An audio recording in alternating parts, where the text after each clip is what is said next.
ఉంటది కదా కానీ అట్లా మాట్లాడిన పరిస్థితి ఎక్కడా కూడా లేని పరిస్థితి కనబడుతుంది.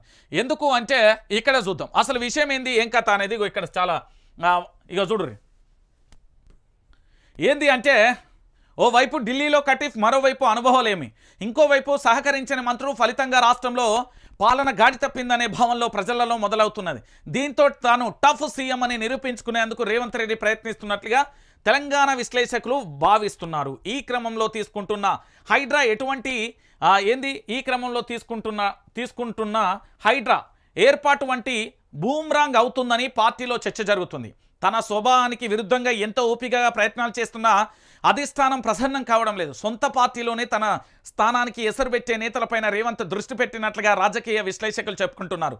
కొందరితో కాంప్రమైజ్ అవుతుంటే మరికొందరిని ఇబ్బంది పెట్టే ప్రయత్నం చేస్తున్నారని ప్రధానంగా కూడా ఆరోపిస్తున్నారు. నేను చాలా సందర్భాలలో చెప్పిన రేవంత్ రెడ్డికి సంబంధించి ఆయన ఎట్లుంటాడు, ఆయన స్వభావం ఏంది, ఆయన ఏం చేయగలుగుతాడు, రేవంత్ రెడ్డికి సంబంధించి ఆయన చేసే విషయం ఏంది అనేది నేను గతంలో చెప్పినా ఇప్పుడు చెప్తున్నా.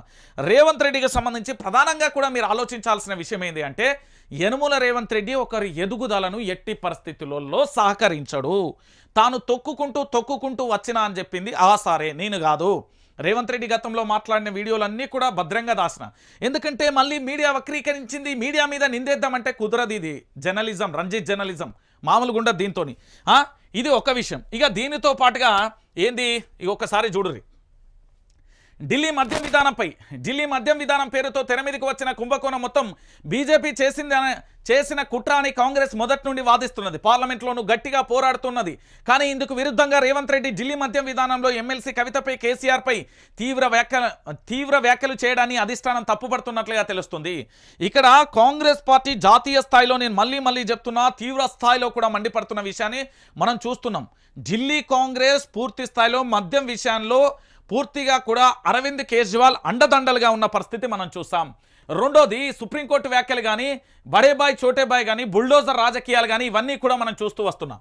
ఇక తెలంగాణలో ఉన్న మంత్రుల పరిస్థితి ఏంది? మంత్రులు ముఖ్యమంత్రికి ఎక్కడ గ్యాప్ వచ్చింది? ఈ మంత్రులకు ముఖ్యమంత్రికి గ్యాప్ రావడానికి ప్రధానమైన కారణాలు ఏంటి? ఓ పక్కన పొంగులేటి శ్రీనివాసరెడ్డిని బలిపశువు చేయబోతున్నారా?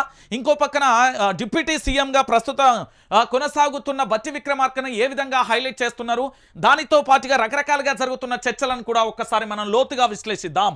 ఏంటి అనేది ఒక్కసారి చూడండి. సీఎం పదవి రేవంత్ రెడ్డికి అప్పగించినప్పటి నుండి పలువురు మంత్రులు ఆయనకు సహకరించడం లేదన్నది బహిరంగ రహస్యం. తమకే తెలియకుండా తమ శాఖల పరిధిలో పాలసీల నిర్ణయాలు జరిగిపోతుండడం కొందరు మంత్రులు గుర్రుగా ఉన్నట్లుగా గుసగుసలుగా వినబడ్డ పరిస్థితి కనబడుతుంది.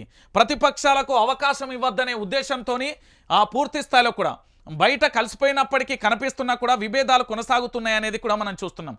సచివాలయ వర్గాలు కూడా చెప్తున్న పరిస్థితి కనబడుతుంది.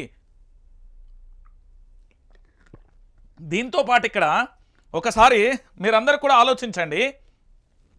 సీఎం రేవంత్ రెడ్డికి సంబంధించి సీఎం రేవంత్ ఎక్కువ కాలం కొనసాగరని, తమకు అవకాశం వస్తుందని పలువురు మంత్రులు తమ సన్నిహితుల వద్దలు చెప్పుకుంటున్నారు. తాము సీనియర్లమని, కనీసం మంత్రిగా ఒక్కరోజు కూడా పనిచేయని ఓ జూనియర్ తమపై పెత్తనం చెలాయించడం ఏంటని వారు కుతకుతలాడుతున్నట్లుగా చెప్తున్నట్లుగా తెలుస్తున్నది.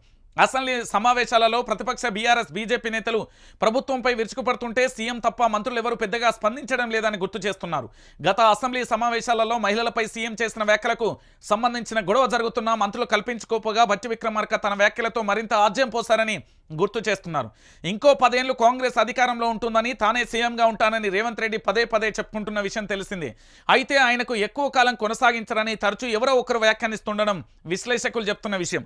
2 రోజుల కిందటే భవిష్యత్తులో ఉత్తమ్ కుమార్ రెడ్డి సీఎం అవుతారంటూ కోమటిరెడ్డి రాజగోపాల్ రెడ్డి వ్యాఖ్యానించిన విషయాన్ని కూడా గుర్తు చేశారు. ఇటీవల వ్యాపారవేత్త తనకు ఇండస్ట్రియల్ పార్కులో కేటాయించిన స్థలాన్ని ఇప్పించాలని ఓ కాంగ్రెస్ నేత ద్వారా ఒక మంత్రి దగ్గరికి వెళ్లారట.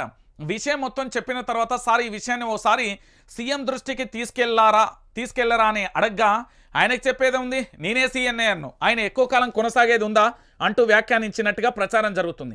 ఇటీవల కాంగ్రెస్లో జరిగిన ఓ ప్రజాప్రతినిధి తనకు కొన్ని పనులు కావాలంటూ 2 మంత్రుల దగ్గరికి వెళ్ళగా, నువ్వు ఎవరి ద్వారా పార్టీలో వస్తే మాకేంటి, రమ్మనడానికి ఆయనెవరు, రావడానికి నువ్వెవర్రబ్బాయి అంటూ ముఖం మీదనే చెప్పేశారట. దీంతో ఆయనకు కాంగ్రెస్ తత్వం బోధపడింది. ఇక గర్వాపసి కోసం ప్రయత్నిస్తున్నట్టుగా వార్తలు వస్తున్నాయి. ఇదే సమయంలో సీఎం రేవంత్ రెడ్డి ఒంటెద్దు పోకడలపై మంత్రులు అసహనం వ్యక్తం చేస్తున్నట్టుగా తెలుస్తుంది. ఇటీవల తెలంగాణ తల్లి విగ్రహ ప్రతిష్ట, భూమి పూజ ఒంటరిగా చేయడాన్ని తప్పుపడుతున్నారట.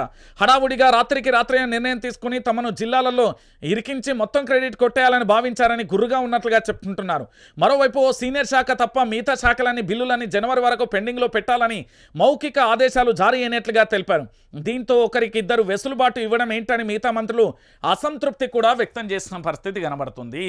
సో మొత్తానికి ఇక్కడ జరిగే విషయం ఏంటి అంటే, నేను గతంలో కూడా చెప్పిన, రేవంత్ రెడ్డి విషయంలో ప్రభుత్వం తప్పు 100కు 100% ఉన్నది. యనుమల రేవంత్ రెడ్డి అనేటైనా ఒంటెత్తు పోకడలతో నిర్ణయం తీసుకోవడం కావదురా నాయనా.